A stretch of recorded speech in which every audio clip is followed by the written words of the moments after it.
Problems on ట్రైన్స్‌లో main formulas వచ్చేసి ఇవన్నీ. ఇవి ఆల్రెడీ మీరు చిన్నప్పుడే చదువుకొని ఉండుంటారు. కానీ ఒకసారి రివిజన్ చేస్తాం ఎవరికైనా తెలియలేని వాళ్ళుంటే, ఒకసారి వాళ్ళకి ఉపయోగపడతాయి కాబట్టి ఒకసారి చూసుకుందాం. ఫస్ట్ ఒక క్వెషన్‌లో స్పీడ్‌ని కనుక్కోమంటే డిస్టెన్స్ ఇచ్చి టైమ్ ఇస్తే ఇది ఫార్ములా అండి. Speed equal to distance by time. అదే డిస్టెన్స్ కనుక్కోమంటే స్పీడ్ ఇస్తాడు, టైమ్ ఇస్తాడు. 2 ఇంటూ చేసుకుంటే డిస్టెన్స్ అనేది ఈజీగా కనుక్కోవచ్చు. అలాగే టైం కనుక్కోమంటే డిస్టెన్స్ బై స్పీడ్ ఫార్ములా. అదే స్పీడ్ అనేది కిలోమీటర్ పర్ అవర్లో ఇచ్చాడనుకోండి, కిలోమీటర్స్ని డిస్టెన్స్లో తీసుకుంటాం, అవర్స్ని టైమ్స్లో తీసుకుంటాం. సేమ్ అలానే స్పీడ్ ఇన్ మీటర్ పర్ సెకండ్స్లో ఇస్తే డిస్టెన్స్ని మీటర్స్లో తీసుకుంటాం, టైంని సెకండ్స్లో తీసుకుంటాం. సేమ్ ఈ ఫార్ములా రిలేటెడ్లే ఇది. క్వెషన్లో కిలోమీటర్ పర్ అవర్ ఇచ్చి మీటర్ పర్ సెకండ్స్లోకి కన్వర్ట్ చేయమంటే A ఇంటూ 5/18 ఫార్ములా వాడాలి. ఓకే, అదే సేమ్ దీనికి ఆపోజిట్ మీటర్ పర్ సెకండ్స్ ఇచ్చి క్వెషన్లో కిలోమీటర్ పర్ అవర్లోకి కన్వర్షన్ చేయమంటే A ఇంటూ 18/5 అండి. ఈ ఫార్ములా తెలిసే ఉంటుంది. Average speed total distance covered by total time taken. Total distance అలానే ఎంత టైం ఇచ్చాడు టోటల్ టైం కూడా డివైడ్ చేస్తే యావరేజ్ స్పీడ్ అనేది ఈజీగా కనుక్కోవచ్చు. సేమ్ మెయిన్ ఫార్ములాస్ వచ్చేసి ఇందులో ఈ 2 అండి. చాలా బాగా గుర్తుపెట్టుకోవాలి. ఈ 2 అయితే important, very important. Time to pass a pole or cross a man. ఒక ట్రైన్ ఒక పోల్ని కానీ ఒక మ్యాన్ కానీ క్రాస్ చేస్తే అది పాస్ అవుతే దాని యొక్క టైం ఎంత అన్నది అడుగుతాడు. అప్పుడు ఆ ట్రైన్ యొక్క లెంత్ అలానే ట్రైన్ యొక్క స్పీడ్ డివైడ్ చేసుకుంటే మనకు టైం అనేది వస్తుంది. ఓకేనా? నెక్స్ట్ సేమ్ అలానే ఒక ట్రైన్ వచ్చేసి ప్లాట్ఫామ్ని పాస్ చేస్తే టైం ఎలా కనుక్కోవాలి అంటే ట్రైన్ యొక్క లెంత్ ప్లాట్ఫామ్ యొక్క లెంత్ ప్లస్ చేసుకోవాలండి, డివైడెడ్ బై ట్రైన్ యొక్క speed. Okay, time equal to length of the train, length of the platform divided by speed of train. ఇలా చేస్తే టైం అనేది ఈజీగా కనుక్కోవచ్చు. These are the main formulas of the problem on trains. ఇప్పుడు వచ్చేసి అంటే ఇప్పటి వరకు ఫార్ములాస్ చూసాం కదా. ఇప్పుడు క్వెషన్ చూడగానే మనకి ఎలాంటి ఫార్ములా యూజ్ చేయాలి, ఏ టైప్ ఆఫ్ క్వెషన్స్ వస్తాయి అనేది రిలేటెడ్గా ఎగ్జాంపుల్గా ఒక 6 to 7 క్వెషన్స్ ఇస్తానండి. ఈజీగా అర్థం అవ్వాలి కదా. ఎవరైనా చెప్పేస్తారు ఈ క్వెషన్కి ఈ ఫార్ములా యూజ్ అవుతుంది అండి అని చెప్పి, కానీ ఆ క్వెషన్ చూడగానే ఎలాంటి ఫార్ములా యూజ్ చేయాలన్నది నేను మాత్రం చెప్తాను. ఈజీగా అర్థమవుతుంది. ఈరోజు పక్కా మీరు ప్రాబ్లమ్స్ ఆన్ ట్రైన్స్ మీద ఒక గ్రిప్ వస్తుంది, మీకు కూడా బాగా వచ్చింది అనేసి. చూడండి, దాని టైప్ ఆఫ్ క్వెషన్స్ చెప్పాను కదండి. ఈ 2 main important formulas, very very important, బాగా గుర్తుంచుకోవాలి. నెక్స్ట్ చూడండి, దాని టైప్ ఆఫ్ క్వెషన్స్ ఇలా ఉంటాయండి. ఫస్ట్ క్వశ్చన్ వచ్చేసి time taken by you train of length L metre, L అండి ఇది, length L metres to pass a stationary object of length B metres is the time taken by the train to cover L plus B metres. ఇక్కడ ఏమంటున్నాడంటే ఒక train యొక్క length వచ్చేసి L, ఒక length L metre. అదే ఆ train ఒక ఆబ్జెక్ట్ని cross చేస్తే అదే పాస్ అవుతే దాని యొక్క లెంత్ బి మీటర్ అంటండి. అప్పుడు క్రాస్ చేసిన స్పీడ్ అదే టైం ఎంత అని అడుగుతున్నాడు. స్పీడ్ కానీ టైం కానీ అడిగినప్పుడు మాత్రం ఈ రెండింటిని ప్లస్ చేస్తామండి. లెంత్ రెండాటిని ప్లస్ చేసుకోవాలి. L plus B metres. Time or speed అడిగినప్పుడు మాత్రం. ఓకే, నెక్స్ట్ సెకండ్ చాలా ఇంపార్టెంట్ అండి. చాలా ఎక్కువ క్వెషన్స్ వచ్చేవి ఈ టైప్ ఆఫ్ క్వెషన్స్ వస్తాయి. బాగా గుర్తుంచుకోండి, ఈజీగా మీకు అర్థమయ్యేటట్టు చెప్తాను. Suppose 2 trains are two object bodies are moving in the same direction at u meter per second and v meter per second. ఇక్కడ ఏమంట when u greater than v then there relative speed is equal to u minus v metre per second. ఇక్కడ ఏమంటున్నాడంటే suppose ఒక two trains ఉన్నాయంటండి, two trains కానీ two bodies కానీ అదే objects కానీ ఉన్నాయంట. ఒక టూ ట్రైన్స్ తీసుకుందాం. Two trains are moving in the same direction. అంటే ఇది ఒక ట్రైన్, ఇది ఒక ట్రైన్. ట్రైన్ 1, ట్రైన్ 2 అనుకోండి. రెండు ఏ డైరెక్షన్ అంటండి? సేమ్ డైరెక్షన్ అంట. అంటే రెండు సేమ్ డైరెక్షన్లో ట్రావెల్ చేస్తున్నాయి. అది ట్రైన్ ఫస్ట్ ఇది స్పీడ్ ఎంత అండి? u metre per second. Train 2 v metre per second అనుకోండి. నేను జస్ట్ అనుకున్నాను అంతే, మీరు ఏదన్నా అనుకోవచ్చు. నేను ఎగ్జాంపుల్గా మీకు చెప్పడానికి యూవి అని తీసుకున్నాను. ఇక్కడ ఏమంటున్నాడు? u greater than v then there relative speed is. అంటే సేమ్ డైరెక్షన్లో కానీ వెళ్తే ట్రైన్ మనం ఏ ఫార్ములా యూజ్ చేయాలండి? u minus v metre per second. Okay, are you understand? Next ఇది కూడా సేమ్, దానికి రిలేటెడ్ ఆపోజిట్ అండి. Suppose two trains are two objects bodies are moving in opposite directions at u meter per second and v meter per second where their relative speed is u plus v meter per second. అర్థమయ్యే ఉంటుంది, నేను మళ్ళీ చెప్తున్నాను. రెండు trains ఉన్నాయంటండి. ఆ రెండు trains ఒకటి ఇలా ఒకటి ఇలా ఆపోజిట్గా ట్రావెల్ అవుతున్నాయి. ఓకే, ఇది ట్రైన్ 1, ఇది ట్రైన్ 2. టూ ట్రైన్స్ కూడా ఆపోజిట్, ఇక్కడ చూడండి ఆపోజిట్గా ట్రావెల్ అవుతున్నాయి. ఇది train 1 u metre per second, ఇది v మీటర్ పర్ సెకండ్. రెండు ట్రైన్లు ఆపోజిట్గా ఎప్పుడైతే డైరెక్షన్ ఉందో అప్పుడు ఏ ఫార్ములా యూజ్ చేస్తామండి స్పీడ్ దగ్గర? u plus v metre per second. ఎగ్జాంపుల్గా చెప్తానండి. ఇక్కడ నార్మల్గా ఫస్ట్ దాని యొక్క స్పీడ్ 100 ఇచ్చాడు అనుకోండి, సెకండ్ ట్రైన్ యొక్క స్పీడ్ అదే v ఇచ్చాడు అనుకోండి, v ప్లేస్లో 60 తీసుకుంటే రెండు ప్లస్ చేసుకోవాలి. ఆపోజిట్ అయితే ఇలాగ ఆపోజిట్ అయితే 160 మీటర్ పర్ సెకండ్ అవుతుంది అని చెప్పి మనం తెలుసుకోవాలి. ఓకేనా? క్వశ్చన్ ఇచ్చిన వెంటనే మీకు అర్థమవుతుంది. ఈ క్వశ్చన్ రిలేటెడ్ ఇది తీసుకుంటే సరిపోతుంది. నెక్స్ట్ క్వశ్చన్ వచ్చేసి, if two trains of length a meters and b meters are moving in opposite directions at u meter per second and v meter per second then. ఇక్కడ ఏమంటున్నాడంటే పైన కిందన కూడా సేమ్ ఒకేలా ఉంది అని అనుకోవచ్చు. అవునండి, సేమ్ రెండు ఒకటే. క్వశ్చన్స్ మనల్ని కన్ఫ్యూజ్ చేయడానికి వాడు ఏం చేశాడంటే ఇక్కడ లెంత్స్ ఇచ్చాడు మనకి. ఇక్కడ లెంత్ ఇవ్వలేదు. పైన క్వశ్చన్లో లెంత్ ఇవ్వలేదు, కింద క్వశ్చన్లో లెంత్ యాడ్ చేసుకున్నాడు. అంటే length A metre B metre, two lengths ఉన్నాయి. అవి ఆపోజిట్ డైరెక్షన్లో ట్రావెల్ అవుతున్నాయి సేమ్ దీనిలాగే, కానీ ఇక్కడ లెంత్ యాడ్ చేశాడు. లెంత్ ఏ అండ్ బి మీటర్స్లో ఇచ్చాడు. దాని ఫార్ములా వచ్చేసి time taken by the trains to cross each other. ఎప్పుడైతే ట్రైన్స్ అనేవి ఒకేసారి క్రాస్ అయ్యాయో, ఆపోజిట్గా కదండి వస్తున్నాయి, ఆపోజిట్గా వస్తున్నాయి. ఎప్పుడైతే సేమ్ అంటే ఇగో ఈ పాయింట్ ఉందా, ఈ పాయింట్ ఏ టైంలో క్రాస్ అయ్యింది అన్నది కనుక్కోవాలి మనం ఇక్కడ. అలా కనుక్కోవాలి అంటే ఏ ప్లస్ బి మనకి ఇచ్చిన మీటర్స్ని ప్లస్ చేసుకొని, అలానే ఇక్కడ ఆపోజిట్ అంటే ప్లస్ కదండి, గుర్తుపెట్టుకోండి ప్లస్ కాబట్టి యూ ప్లస్ బి మనకి ఇచ్చిన మీటర్ పర్ సెకండ్ డైరెక్షన్స్. ఇది ఫార్ములా యూజ్ చేయాలి. ఇక్కడ ఆపోజిట్ కాబట్టి మనం ప్లస్ చేసాం.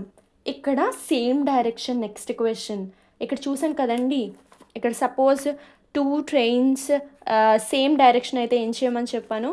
మైనస్ చేయమని చెప్పాను.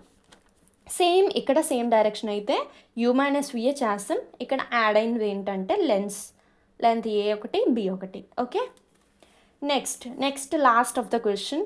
ఇది ఇంపార్టెంటే, ఎప్పుడో రేర్గా వచ్చే క్వశ్చన్ ఇది. మ్యాక్సిమం ఇంపార్టెంట్ అయితే ఈ 1 నుంచి ఈ 4 వరకు, మ్యాక్సిమం ఈ 5 వరకే వస్తాయండి మనకి. ఇది రేర్లీ వస్తుంది. If two trains starts at the same time from point A and B towards each other and after crossing they take A and B seconds in reaching B and A respectively, then ఇవి ఒక 2 trains ఉన్నాయి start అయ్యాయి, అది కూడా same time start అయింది, same టైంలో start అయ్యే point వచ్చేసి 2 ట్రైన్స్ కదండి. ఒక ట్రైన్ ఏ, ఒక ట్రైన్ బి, రెండు కూడా after crossing the take A and B seconds. అంటే ఏ అనేది ఏ సెకండ్స్లో ట్రావెల్ అవుతుంది, బి అనేది బి సెకండ్స్లో క్రాస్ అవుతుంది. రీచింగ్ ఎలాగోలాగా లాస్ట్కి అయితే ఏ అనేది బి ప్లేస్లోకి వచ్చింది, బి అనేది ఏ ప్లేస్లోకి వచ్చిందంట. Reaching B and A respectively then. అప్పుడు మనం ఎలాంటి ఫార్ములా యూజ్ చేయాలి అని అంటే ఏ స్పీడ్ తీసుకోవాలి, నెక్స్ట్ బీస్ స్పీడ్ తీసుకోవాలి. ఈక్వల్ టు మనకి ఇచ్చిన సెకండ్స్ టైం ఎంత అండి, ఇక్కడ నార్మల్గా రూట్ బి అని ఇచ్చారు, రూట్ జీ అని ఇచ్చారు, ఈస్ టు. ఇదేనండి ఫార్ములా. ఓకే, మనకి ఎన్ని టైప్ ఆఫ్ క్వశ్చన్స్ ఉన్నాయండి? 1 2 3 4 5 6 టైప్ ఆఫ్ క్వశ్చన్స్ వస్తాయండి. చాలా ఇంపార్టెంట్ వచ్చేసి 1 2 3 4 5 అండి. 5 క్వశ్చన్స్ అయితే ఇంపార్టెంట్. ఇది రేర్గా వస్తుంది, ఎందుకన్నా మంచిది అని చెప్తున్నాను. ఒకసారి చూసుకోండి బాగానే. ఇప్పుడు జనరల్ సమ్స్లోకి వెళ్ళిపోదాం మనం. అంటే నార్మల్ సమ్స్, జనరల్ క్వశ్చన్స్లోకి వచ్చామండి. ఫస్ట్ క్వశ్చన్ అయితే ఇలా ఉందండి, నేను ఆల్రెడీ రాసి పెట్టేసుకున్నాను. మీరు నార్మల్గా ట్రై చేయాలి అని అనుకుంటే ఆన్సర్ చూడకుండా ఫస్ట్ క్వశ్చన్ మాత్రం చూసుకొని, ఆప్షన్స్ మాత్రం చూసుకొని ట్రై చేయండి మీరు. A train running at the speed of 60 km/h crosses a pole in 9 seconds. What is the length of the train? ఇక్కడ ఏమంటున్నాడంటండి, ఒక ట్రైన్ యొక్క స్పీడ్ 60 km/hలో ఇచ్చాడు. ఎందులో ఇచ్చాడు? 60 km/h.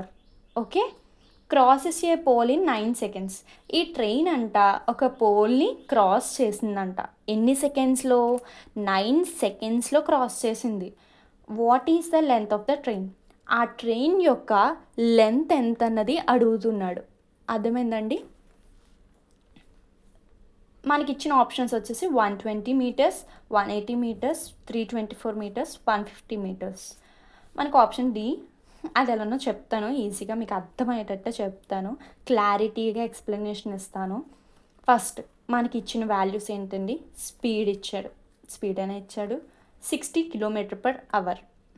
నెక్స్ట్ టైం ఎంతండి? 9 seconds. లెంత్ కదండి కనుక్కోమంటున్నాడు. గివెన్ కిలోమీటర్ని కన్వర్ట్ ఇంటూ మీటర్/సెకండ్స్. చెప్పాను కదండి, చాలా ఇంపార్టెంట్. 2 ఫార్ములాస్ మాత్రం మనకు చాలా ఇంపార్టెంట్ అని చెప్పాను. అవేంటో తెలుసు కదా. కిలోమీటర్ ఇచ్చాడు క్వశ్చన్లో, మీటర్/సెకండ్స్లోకి మార్చమంటున్నాడు. అంటే ఏ ఇంటూ 5/18 కింద మార్చుకోవాలి మనం. ఓకేనా? ఫస్ట్ స్పీడ్ ఇచ్చాడు కదా, ఏ ఇంటూ 5/18 ఆ ఫార్ములాయే కదండి యూజ్ చేస్తున్నాను. మీటర్/సెకండ్స్లోకి స్పీడ్ ఎంత అండి? ఏ వాల్యూ? ఏ ఈక్వల్ టు అని తీసుకోవాలి స్పీడ్ని. 60 ఇంటూ 5/18 అంటే 6 3s are 6 10s are మీటర్/సెకండ్ అంటే 5 10s are 50 అండి, డివైడెడ్ బై 3 అండి. మీటర్/సెకండ్స్లోకి మనం కన్వర్ట్ చేసుకున్నాం. ఇప్పుడు మనకి లెంత్ ఆఫ్ ద ట్రైన్ కనుక్కోవాలి. Okay,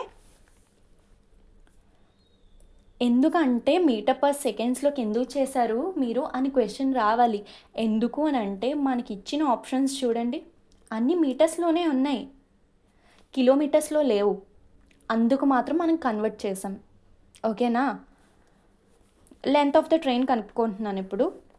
length of the train ఇందాక చెప్పాను కదా, స్పీడ్ ఇంటూ టైం. లెంత్ అంటే ఏంటండి, ఇక్కడ చెప్పాను కదా నేను, డిస్టెన్స్. ఓకే, డిస్టెన్స్ కనుక్కోవాలి లెంత్ అంటే. స్పీడ్ ఇంటూ టైం అండి. ఓకేనా. స్పీడ్ ఎంత వచ్చిందండి మనకి మీటర్ పర్ సెకండ్స్లో? 50/3 ఇంటూ టైం ఎంత అండి? 9 సెకండ్స్ ఇచ్చాడు. 9 metres. Next 3 1s 3 3s 53s into చేశాను. 53s 150. This is the answer, 150 metres. Okay, అర్థమైందండి. నెక్స్ట్ సెకండ్ క్వశ్చన్ చూద్దామండి. A train 125 meters long passes a man running at 5 kilometers per hour in the same direction in which the train is going in 10 seconds. The speed of the train is. ఇక్కడ ఏమంటున్నాడంటే train అంట 125 మీటర్స్లో ఉంది, అంటే long, దాని యొక్క length అనమాట. Passes A man running at 5 kilometers per hour. ఒక అవర్కి 5 kilometers run చేస్తున్నాడు ఒక man. In the same direction, రెండు సేమ్ డైరెక్షన్, ఒక ట్రైన్ ఈ మ్యాన్ కూడా సేమ్ డైరెక్షన్లో వెళ్తున్నాయి. కానీ ఇక్కడ direction which the train is going. Okay, రెండు స్పీడ్లో వెళ్తున్నాయి, సేమ్ టైమింగ్లో వెళ్తున్నాయి, సేమ్ డైరెక్షన్లో వెళ్తున్నాయి. ఇక్కడ 10 seconds, ఇక్కడ 10 seconds ఏంటంటే ఈ మ్యాన్ని 10 secondsలో ట్రైన్ అనేది క్రాస్ చేసింది. కానీ ట్రైన్ యొక్క స్పీడ్ అనేది మనకు తెలియదు, ఆ స్పీడ్ మాత్రమే మనం కనుక్కోమన్నారు. The speed of the train is. Okay, అది మనం కనుక్కోవాలి. దానికి ఆప్షన్స్ ఏంటంటే 45 kilometers per hour, 50 kilometers per hour, 54 kilometers per hour, 55 kilometers per hour options వచ్చి. ఫస్ట్ ఎక్స్ప్లెనేషన్ వచ్చేసి, అది చెప్పాను కదండి, స్పీడ్ ఆఫ్ ద ట్రైన్ నార్మల్గా టైం కనుక్కోవాలి అనేసి అంటే వాడు ఏంటి ఇచ్చాడు, మీటర్స్లో ఇచ్చాడు, సెకండ్స్లో ఇచ్చాడు, అంటే టైమే కదండి కనుక్కోవాలి, మీటర్ పర్ సెకండ్స్. అంటే చెప్పాను కదండి, time to pass a pole. ఒక మ్యాన్ని ఒక ట్రైన్ క్రాస్ చేస్తుంది అనేసి అంటే time equal to length of the train, speed of the train. Okay, ఇక్కడ ఏంటండి, లెంత్ ఆఫ్ ద ట్రైన్ వచ్చేసి 125 meters, స్పీడ్ ఆ మ్యాన్ క్రాస్ చేసింది 10 seconds. ఓకే, సేమ్ అదే 125/10, 5 2s 5 25s, 25/2 meter per second. Okay, ఇక్కడ కన్వర్ట్ చేయాలి. ఎందుకు అని అంటే మనకి ఆప్షన్స్లో కిలోమీటర్స్ పర్ అవర్స్లో ఇచ్చాడు, కానీ క్వశ్చన్లో మీటర్స్ సెకండ్స్ మాత్రమే ఇచ్చాడు. ఇది అనుకోకండి, ఇది మ్యాన్ యొక్క స్పీడ్. మనం ట్రైన్ కనుక్కోమంటున్నాడు అంటే మనం కన్వర్ట్ చేయాల్సింది ట్రైన్కి. మీటర్ పర్ సెకండ్స్ని కిలోమీటర్స్ పర్ అవర్లోకి మార్చాలి. ఓకేనా. ఎంత అంటే ఫార్ములా ఏంటో తెలుసు కదా, చెప్పాను ఏంటి, మీటర్ పర్ సెకండ్స్ ఇచ్చి కిలోమీటర్ పర్ అవర్లోకి మార్చాలంటే A × 18/5. ఓకే, అంటే ఏ వాల్యూ ఇక్కడ స్పీడ్ 25/2 ఇంటూ 18/5 కదండి ఫార్ములా.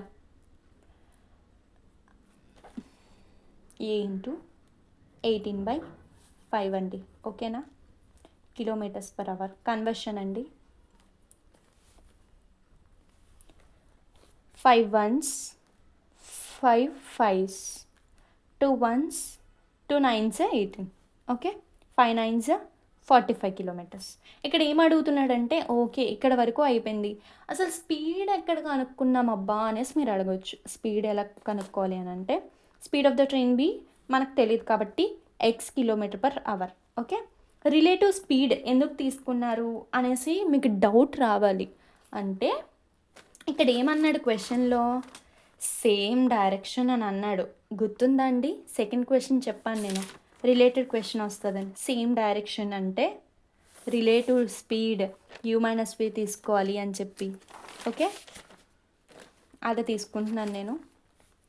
రిలేటివ్ స్పీడ్ u-v కదండి, ఇక్కడ u వచ్చేసి మనకి స్పీడ్ ఇవ్వలేదు కాబట్టి అదే తీసుకోవాలి. v వచ్చేసి 5 km/h ఇచ్చాడు, 5 తీసుకున్నాను. ఓకే, దానికి మనకు వచ్చిన km/hని యాడ్ చేసుకోవాలి. ఈక్వల్ టు 45 వచ్చిన ఆన్సర్. 2 km/h కదండి, అందుకే ఈక్వల్ చేసుకున్నాను నేను. x ఈక్వల్ టు 45, ఈ 5 ఇటు సైడ్ తీసుకెళ్తే ప్లస్ 5 అవుతుంది. 45 + 5 ఎంత అండి? 50 km/h. మనకు ఆన్సర్ 50 km/h అండి. Okay, are you understand? నాకు తెలిసి మీరు అర్థం చేసుకున్నారు అని నేను అనుకుంటున్నాను.